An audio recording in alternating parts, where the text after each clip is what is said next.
Chris, you're unmuted. I hit my mute button and it muted everybody, so I unmuted myself, but you have to unmute yourself.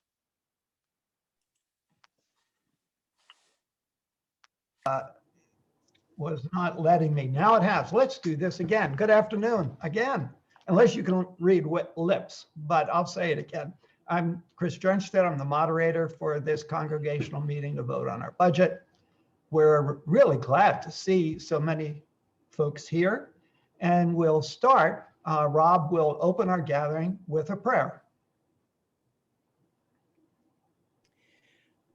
I'd like to ask all of you to be with me in a spirit of prayer.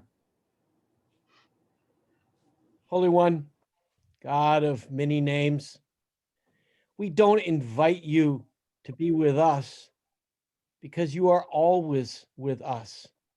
We invite ourselves to be aware of your presence, your guidance, your spirit moving among us.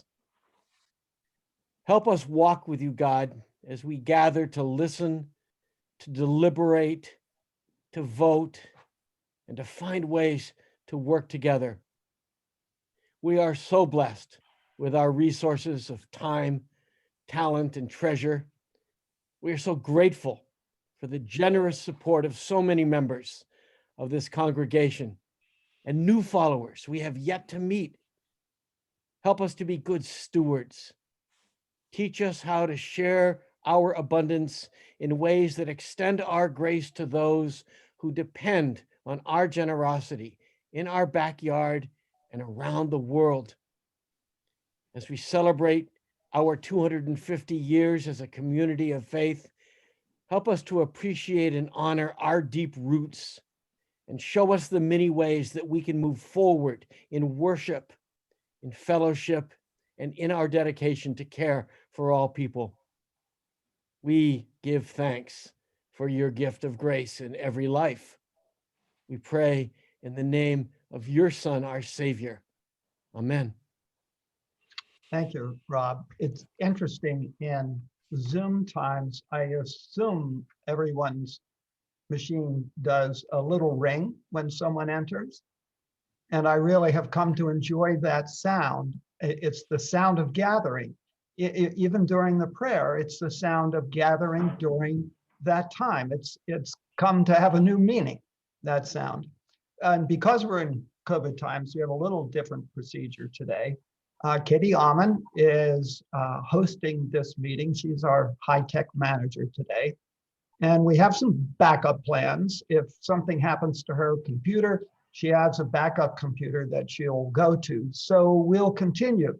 So you should stay with us if there's a Zoom glitch, and we may have to switch over, but the entrance should still be the same. So I will now turn our meeting over to the president of our Board of Elders, Dave Harrison. Hi, everyone. Welcome. Thank you for joining us today. I want to thank Chris and Katie for getting this meeting organized for our annual winter meeting. And I want to give a big thank you to the Financial Advisory Committee, which is will be presenting the 2021 church budget for we will vote on at the end of this meeting. Elders have reviewed and approved this budget in this remarkable year. I am very thankful for all the work that FAC has done, and especially Tom and Jay, who have been working on it since last fall. And with that, I would like to turn it over to them. Okay. So I'm going to start us off. And first, I want to thank the members of the Financial Advisory Committee for all the effort that they've put in putting together the budget. That would be Evan Smith, Terry Martin, Keith Paulson, Bruce Riddle, Nancy Marion, and Jay Benson. And I mentioned Jay last, not because he didn't do as much, but because he did more than anybody else. And I want to thank him personally for his effort. He really does have an amazing understanding of how we're set up. And I couldn't lead the Financial Advisory Committee if it weren't for Jay's help, frankly. So what I'm going to start off doing, though, is going over what happened in 2020. So I'm going to ask Katie to put up the budget, which includes both the 2019 final numbers, the projected numbers for 2020, and the proposed budget for 2021. And then I'm just going to highlight some of the things in 2020 that are worth noting. As you know, if you've been familiar with our budget, we have a substantial amount of money that we bring in annually through leases of the building. And the leases were up a bit, and it's primarily due to the fact that we were able to rent out our apartment this year, which we hadn't done in the prior year. But generally, the income or revenue for 2020 was about what we expected it to be.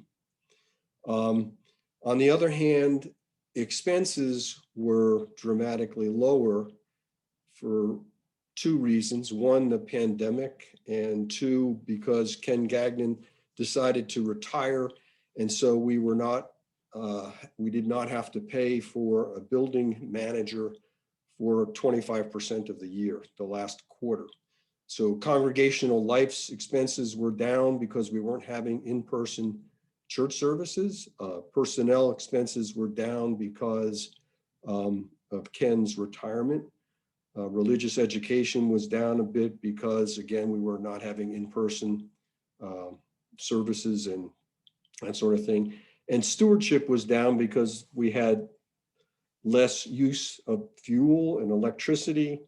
We did continue to do work on the building, but nonetheless, the expenses for the year were well under budget for those four categories. The one category that went up was in worship and music, and that's because that's the account that we charged for the virtual service costs, the videography for our virtual services, which was about, I think it's $12,000 to $15,000 of extra money that was not in the budget. So the net income for 2020 turned out to be about $66,000, where we had projected net income of about $2,000, if I'm correct. So a little bit over $2,000. So because of the pandemic, our expenses were down, our revenues were about the same. So 2020 ended up with a surplus. So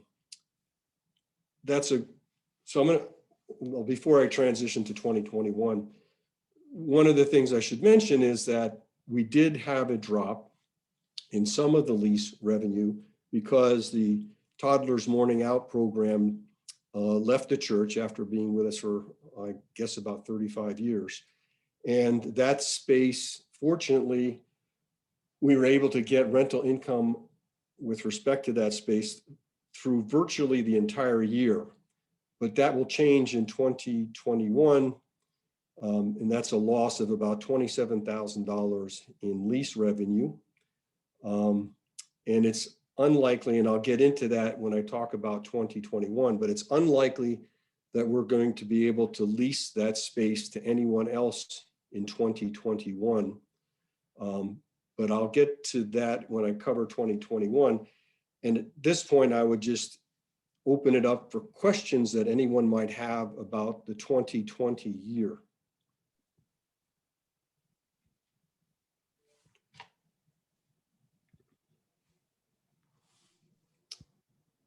And I guess I'm not sure how we're going to find out if people have a question. I guess waving your hand or whatever. Since we don't have a full, I don't think any of us has full screen, you could unmute. And if we hear two people, someone might be on another screen. How does that sound, Tom? That sounds great. Or they can use the chat and say, hey, I have a question. Just send a chat to everybody and I just have a question. sort of a format question. And that is, why do you say it's projected for 2020 rather than expended? It's projected because the numbers are not final. We're going through the process of reconciling all the accounts. In fact, so that's why it's projected for 2020. It's not final. Thank you. Yeah, I'd call it It's really 95% of the way done. getting it done.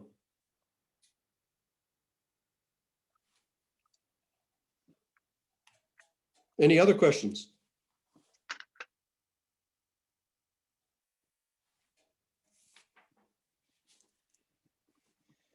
Okay, if there are no other questions, I'll turn to the 2021 budget. And I know that Dave sent out a narrative that we put together for elders. And I think the elders found it very helpful in trying to understand the budget categories and what we've done with them. So looked at the narrative. It answers a lot of questions that people have had in the past. In addition to that, you were sent the budget, which is on the screen. I'm going to have Katie leave the budget up on the screen, and I'm going to walk you through the narrative and hit points that I think are worth mentioning. As I mentioned about 2020, we've lost the TMO lease. That represents about $27,000 in revenue that we'll lose in 2021. As I mentioned earlier, because of the nature of that space and the fact that we're still in a pandemic, it's highly unlikely that we'll be able to rent it during 2021. So that's $27,000 that we can pretty much expect we are not going to get in the next year. In addition, there's a $35,000 drop in pledges for 2021, and that's due primarily to the fact that we've lost some elderly members of our congregation, either through passing or leaving the Upper Valley. We continue to gain membership, but in terms of pledge units, we're looking at a reduction of about $35,000. The FAC was able to recommend a balanced budget to the elders that included a 1% increase in compensation to employees and a 1% bonus for 2020 to reward employees for their performance in the past year.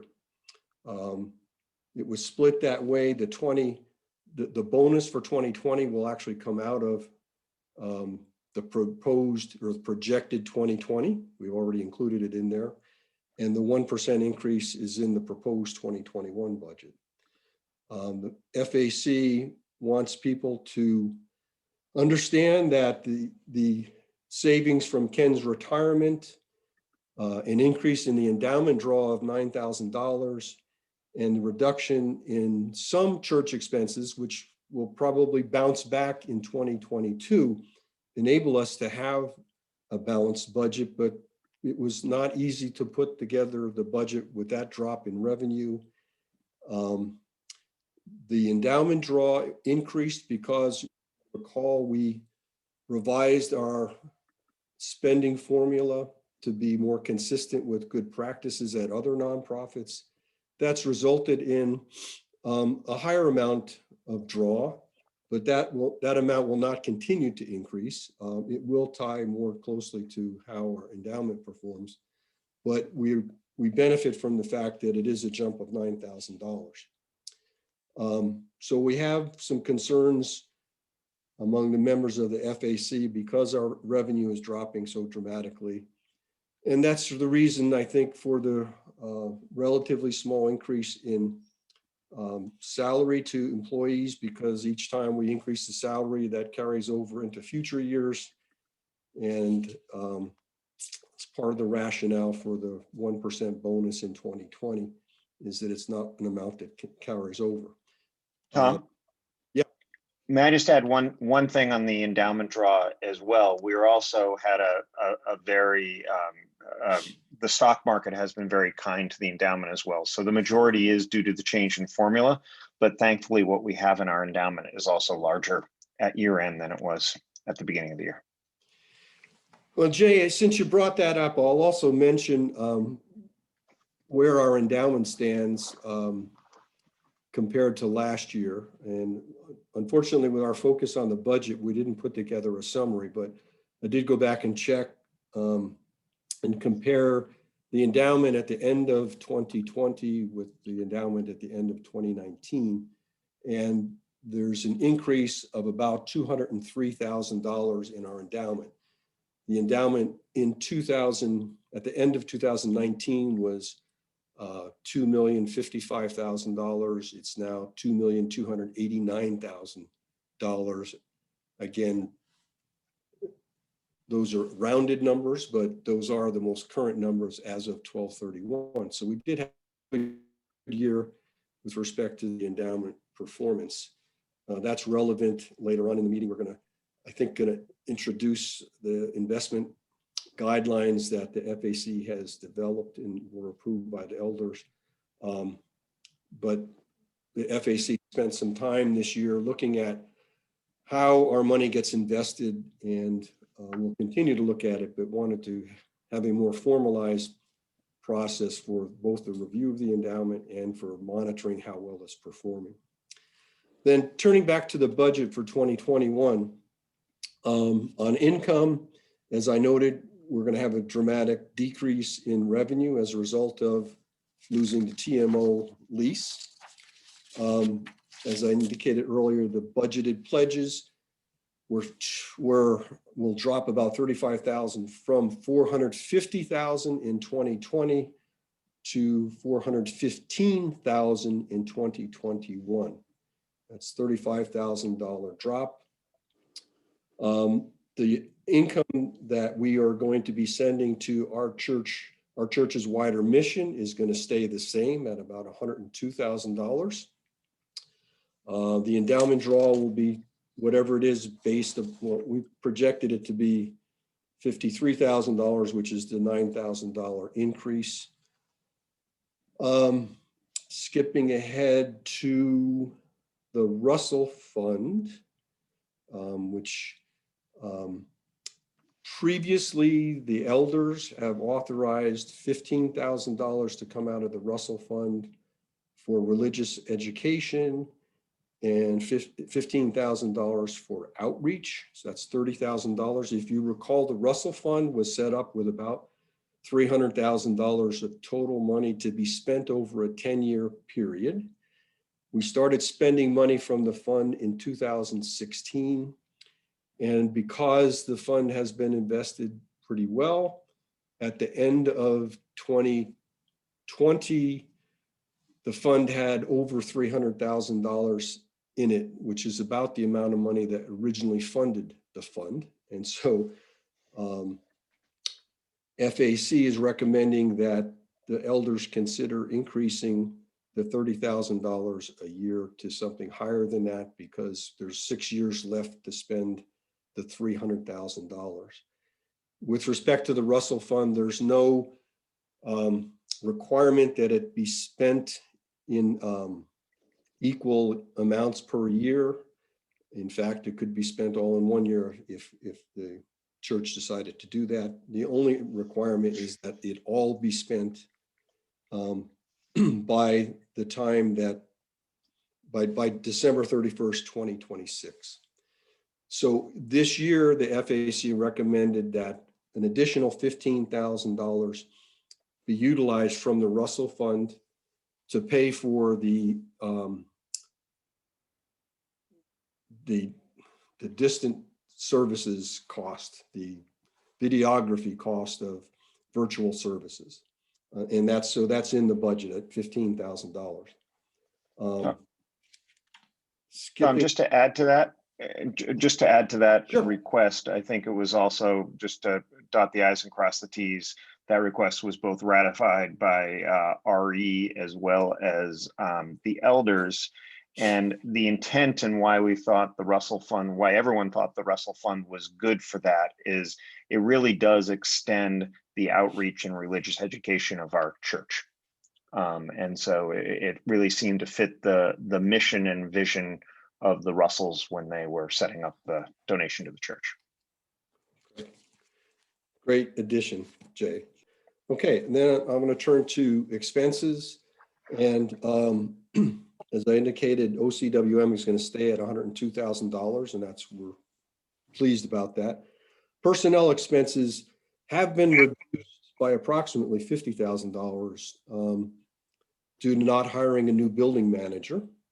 On the other hand, contract service category has been increased by about $34,000, which is 1/2 of the cost of a building manager, because we think that even with the pandemic, we may need to engage some third parties to help us with respect to managing the building.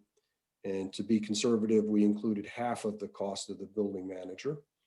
On the other hand, the money that we had budgeted for contract services, which really relates to the bookkeeping services we get from a company called Reconciled, since the numbers there were about $10,000 less, we reduced the contract services by $10,000. At the same time, we were increasing it by $34,000. Bottom line is we're trying to work the numbers to make sure we can manage the building, but do so cost effectively. We continue to recommend, and the budget includes the $20,000 contribution to the Building Capital Reserve Fund. We've done this now for 3 or 4 years, and it's enabled us to keep growing that fund and using it to do any number of different capital projects during the year. As I mentioned, the $15,000 from the Russell Fund is going to be added to worship and music to cover the virtual services.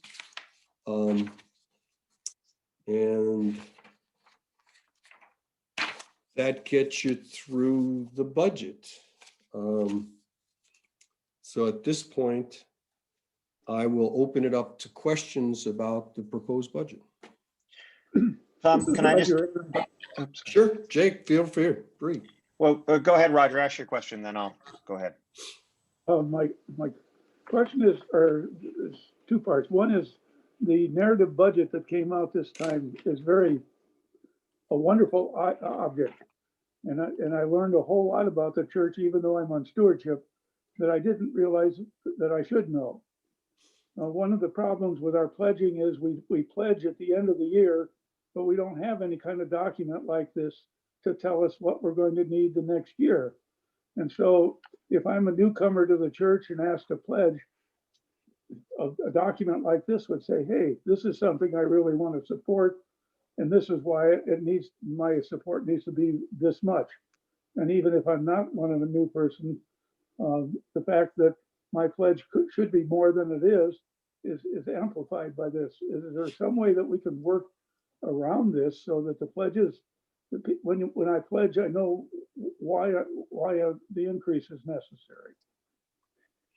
So Tom, I'll start with an answer on that for you, Roger. There's another document that Brian Edwards has been really helpful in putting together over the last, I think, 5 years. We've sent it out around the time of pledges that show how the church spends its money in a summary fashion as far as staffing and various programs.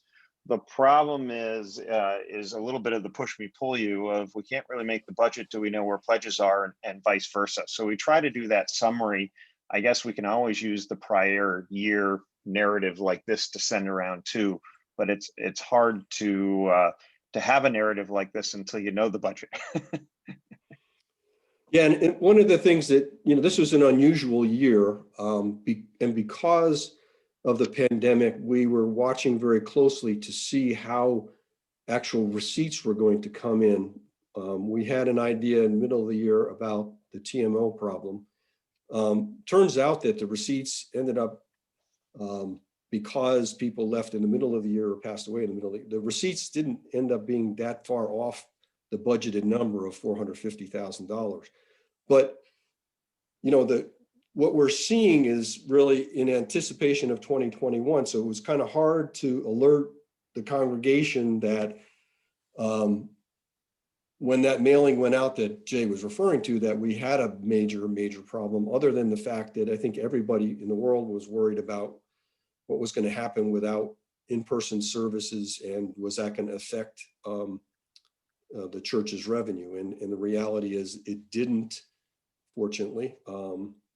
But, you know, your point's well taken. And I think the response from the elders when we sent the narrative was really positive, Roger. I think a lot of the elders felt that this was a really helpful document in understanding both the categories and the situation that we're in. So I appreciate it. Again, I think this speaks to the fact that we all process information differently. So part of the reason to make the written narrative budget this year that that Tom did the lion's share of was because we were concerned about people for whom this chart that we're looking at right now is not necessarily user friendly. For some folks, you can look, they can know exactly what's going on. For some folks, it's a lot of work. And I think the same thing is true, that great trifold that Brian has done the lion's share of the work on, that has accompanied our request for people to submit their incoming pledge, is an open book for some folks and not for others. And so what I think it behooves us to do is, as often as possible and as uncumbersomely as possible, to create a number of different entrances into this information. We don't want to do that so much that it becomes the focus of our church, because the purpose of our financial foundation is to do the larger ministry of being active in the community and the world. But we do want people to know what's going on, particularly when we're needing perhaps a little more assistance from the congregation. So thanks for pointing that out, Roger. And thanks again, Tom and Jay and Brian, for the work you've done helping people interpret and understand what's going on. I think to build on what Mandy just said too, that's an important part of the memo, and one thing that FAC really wanted to make sure, and I know elders heard it loud and clear, is we're presenting a balanced budget that we all feel very good about. But there's a lot of exceptions to the rule this year. Not only was last year a weird year, but this year is a weird year, and the tea leaves have fallen in a way that's very helpful, meaning that the fortunate timing for Ken to retire corresponded when pledges were low and rents were low. And I think one of the things that we really wanted to point out, and elders has really grasped and is starting to talk about, is from the strategic planning process, as we look to future years, if we want to go back to having a building manager and getting rents back and other things like that, there's a lot of things that we have to do going forward. So this is a good, I think, transitional year budget, but I think it's going to look very different next year, depending on not only the pandemic situation, but also what we as a church want to do programmatically and be supported by staff for. Tom, I have a question. May I proceed? Yes, go right ahead. This is Ed Craxton. On page 2 of the budget, up near the top, right underneath, in column proposed 2021, right underneath OCWM 102,000, there's a 16% figure in there, which I don't understand. Could you explain that for me? Take a little ball of white out and cover it up. It was some annotations from when I was trying to figure things out. But okay. I mean, net, I think an important thing to understand about OCWM is OCWM is a 15% of prior year, and then we round basically usually to the nearest $1,000. So because this year's income, if you look at, projected 2020, right up on the top of page 1 where it says total income subject to OCWM is almost exactly the same as it was in 2019. That's why we're staying constant on our OCWM, because it's the same percentage basis from that. Whereas next year, if revenue follows at that lower 617 amount, our OCWM contribution next year would be less. And I just like to clarify, to add into everyone, that's a calculation that CCD has made themselves. That's not an expectation from the denomination. Some of you may know, some of you don't, that we're one of the most generous churches in the nation to the larger denomination. And we're able to do that in part because of the great utilization of our building with the cell phone towers. But that percentage is something that our church has set for ourselves, not something that's expected of us from the denomination. So in the chat room, a few questions. Charlie Buell raised the question about more information on the increase in the use of the Russell Fund. I hope that Jay's comment explained how we justified using the Russell Fund, which is basically the feeling that adding the virtual services has really extended our ability to reach out to regions all over the country, frankly. And we, in all likelihood, I think the conversations are about the fact that we'd like to continue doing that, but that's for further discussion down the road. Another question that's come up is Tom. yeah. Can I just add comment? Yes, basically that did answer my question about that. I perceive it as a slight stretch, but okay, fine. That's good. One thing which had occurred to me totally differently is you had mentioned that I think maybe in all of the various funds, there was a total amount of about 2.2 million, and it would be nice, because I know they've done it in the past, to get a rundown of the size of those funds. That this wasn't done, but the actual dollar amount. Yeah, and I apologize for not having that. We basically were so focused on the budget that we didn't put together the normal chart that we present at this meeting. Which yeah, sure. If sometime in the not too distant future it'd be provided, that would be great. Yeah, yeah. Great, thank you. And then Bob Keane mentioned that maybe we need to reconsider the timing of the pledge campaign. The reality is we've moved it up several years back. We moved it up. But it's something we can look at again. But you're right, if we had more information earlier, it might help with the pledging. But another question, why does the budget not include the kitchen renovation project? And Jay, you can help me here, but basically this budget, an operating budget, it is not, we don't typically include in there projects, a capital project like this one, that is being funded from donations from members and using some of the capital reserve fund. When FAC went and looked at what purposes the capital reserve fund is for, it includes some portion that would be for renovation or repairs, and part of that kitchen project is renovation and repair. So we authorized, I think it's $10,000 out of building reserve to be used for it, but that's all outside of the operating budget. Yeah, and just to note, and to your second question, Bob, if everyone goes back to page 1 and looks at income not subject to OCWM, at the end of the year, we reconciled out there. So 2019 was when we did some of the lighting and some of the apartment project on fixing that up. And you'll notice down in the allocation from reserve funds, there was $19,000 of spend associated with the building fund.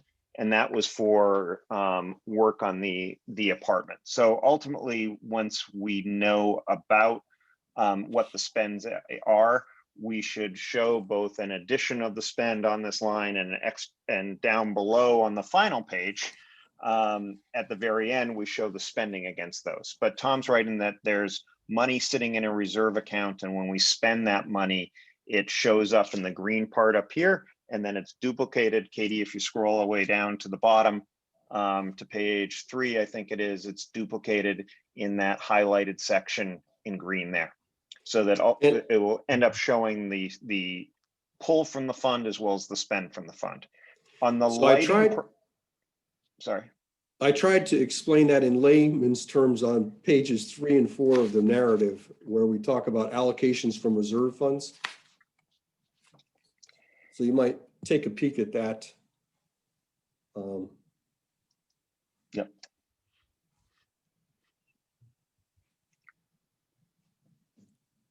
Okay.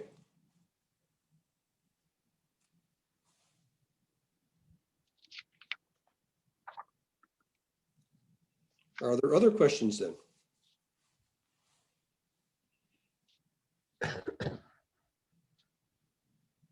I have a question.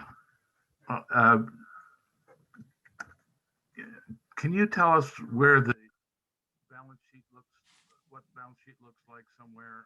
I don't have that, and the reserves would, the reserve. We've lost your voice, Terry. You're far away. But I think your question, and a few other people raised this, typically we send around a funds report, and just with the focus on the budget, we never did it. So we'll proof one, run it by the FAC at the next meeting, and then can send it out to the congregation. But there wasn't a 2020 funds report in the package, and normally there is one. And that acts as our balance sheet.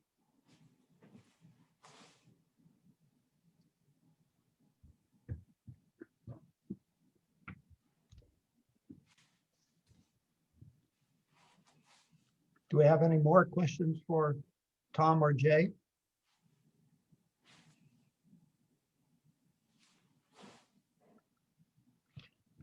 And do you have another item, Tom, or are we ready for a motion? I think we're ready for a motion. Okay, and that will presumably come from the committee and not require a second. That's a good question. Actually, probably comes from elders, because we presented to this elders. is coming from the elders at this point. Elders, okay. That would be Dave. I guess so. As president of the elders, I move that we approve the budget that has just been presented for the church operating budget in 2021. Okay, and as I mentioned, I believe that does not require a second coming from a committee. And the way we'll do the vote, only members can vote on this. Then you should have in front of you a poll that is designed for groups of 1 or 2 people. So if there are 2 of you, you can vote opposite to one another or the same as one another, or however you wish. And then we will automatically convert that through that spreadsheet that Katie's going to use to votes per person. And the one thing you have to do that I always forget is once you've clicked your vote, you do have to click submit or it never gets in. And I find that easy to miss. So if you would vote now, and keep in mind that no matter how strongly you feel for this budget, you still only vote once, right? No one's in Chicago? I was going to say, I thought we were in New Jersey.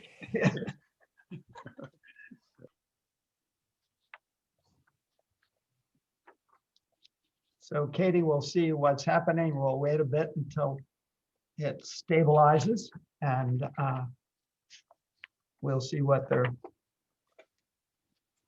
our final tally is.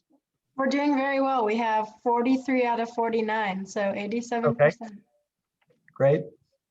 So let's wait a bit longer to pick up the other 6 folks. Yeah.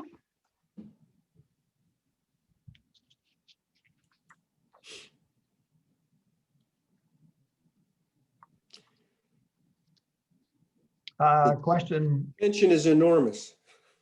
Yes. Okay. Oops, I see a hand from Alan Dave Bradley. Can you unmute? Do you have a question about the voting? No. What do you say, Katie? Where are we? We have 5 more people to vote, so we have 44 out of 49, so we're 89%. All right. How about another 30 seconds and we'll go ahead. And I think some of your staff may have, rather than abstain, just close the docket. I know I did, and I've gotten a text from someone else who did. So that All may. right. Okay. Then let's close it, Um, and you will be able to post that for us, right? uh, Well, yeah. you have to enter, Katie has to enter the percentages and then she can give us an actual number. But I think once she I- closes it, we'll see it. It's looking pretty good. Yeah, I think. I don't think we need to I don't post think the I need actual to numbers. calculate any numbers. So it is unanimous of all of those folks voting, which was, what was the final 45 or 44 of It was 49? 44. I don't think I could vote, so I'm for the motion, so 45. 44 of 49. Wonderful. So we can close that. And then my next question is back to Tom. Is there any other business to come from you? Well, Dave shared with everyone the draft investment policy that the FAC recommended, and it was approved by the elders. And I'm not sure whether it requires a vote, but it was distributed to everyone, and we wouldn't hurt to have a vote and see if anybody had any questions about that policy that Nancy Marion, Bruce Riddle, and Terry Martin put together primarily. So I'll kind of open it up if anyone had any questions about that.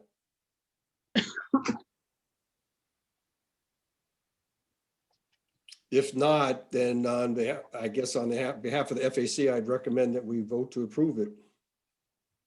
Okay, and that can come from you, right? Yeah. Okay, so that's moved and seconded to approve. Well, you can state it better than I, Tom. The motion is.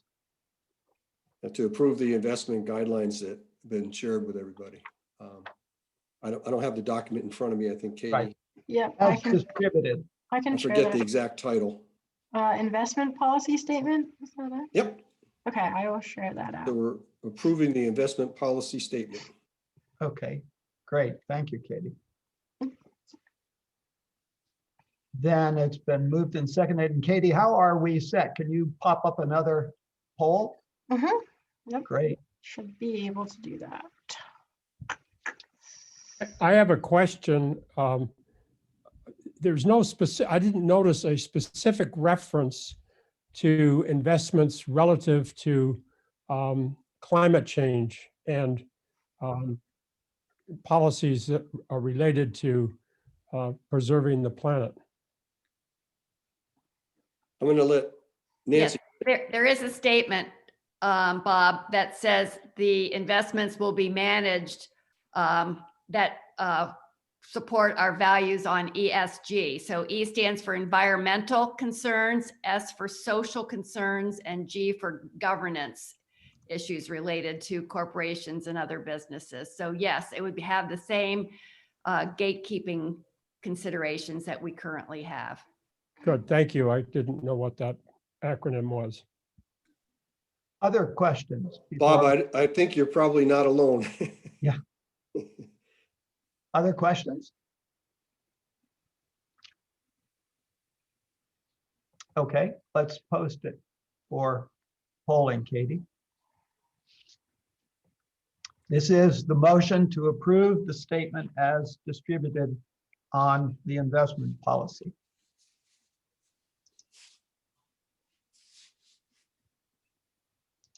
And while people are voting, I just want to say again, a thanks to the members of the FAC.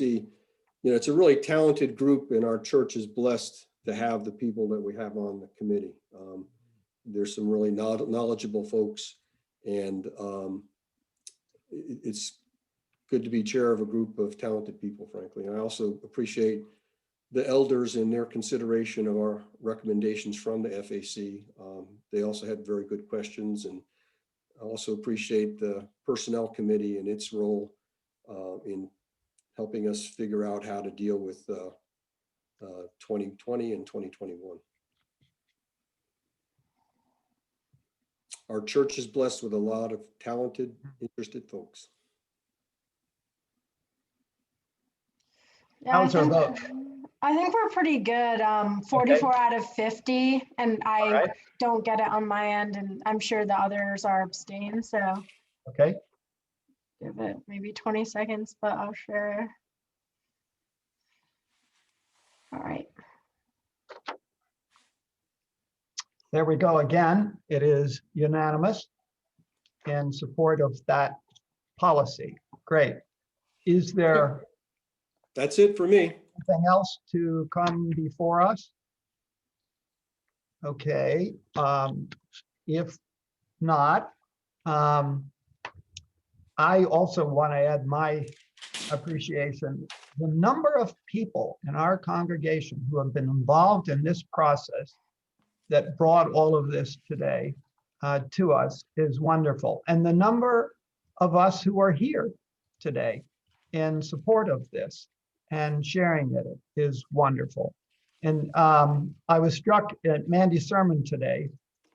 This budget, I'm roughly paraphrasing her, this budget that we have just approved is filled with our hopes and dreams. And it's a real point for celebration. So I will turn our meeting over to Mandy for a closing prayer.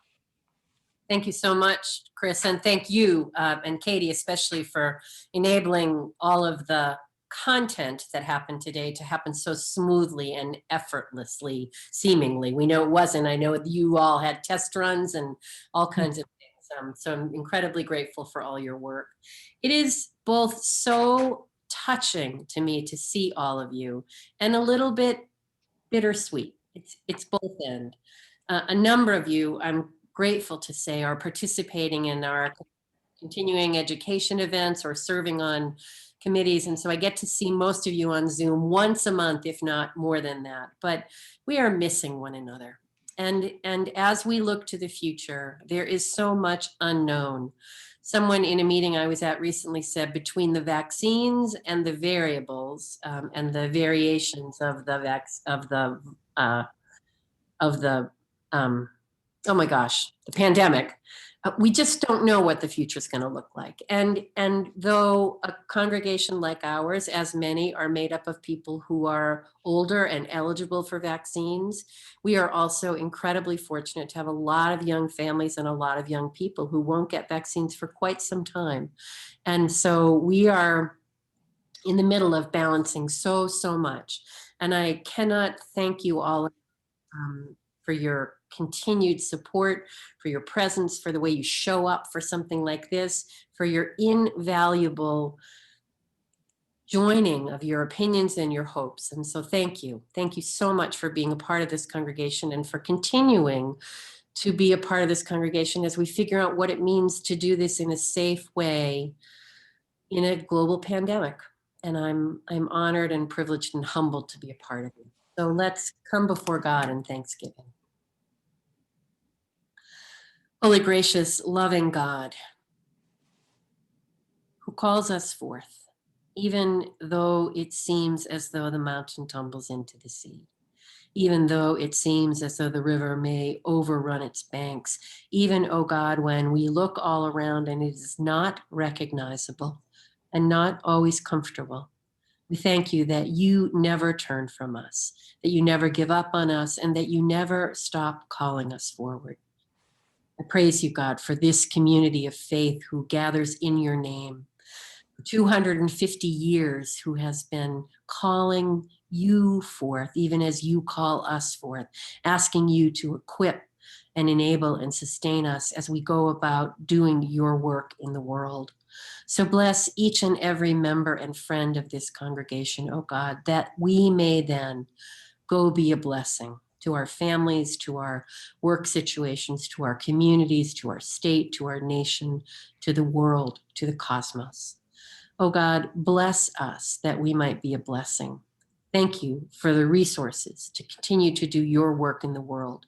Thank you for the varieties of gifts and skills that this congregation holds and that they graciously and generously offer up for the betterment of all.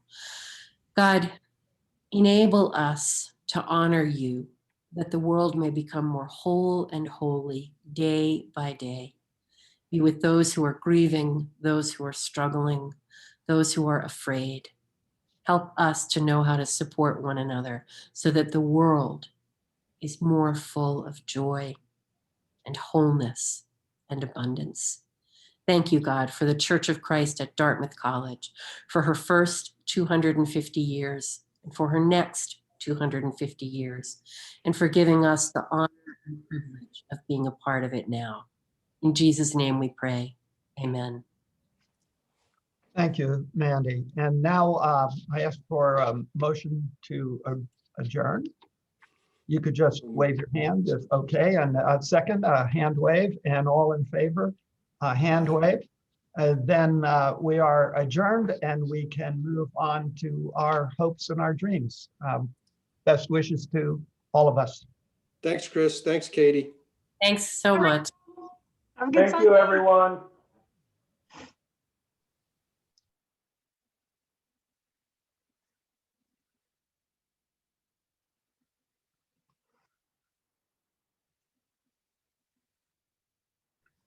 I feel like that person who leaves the party last. I just want to see everybody.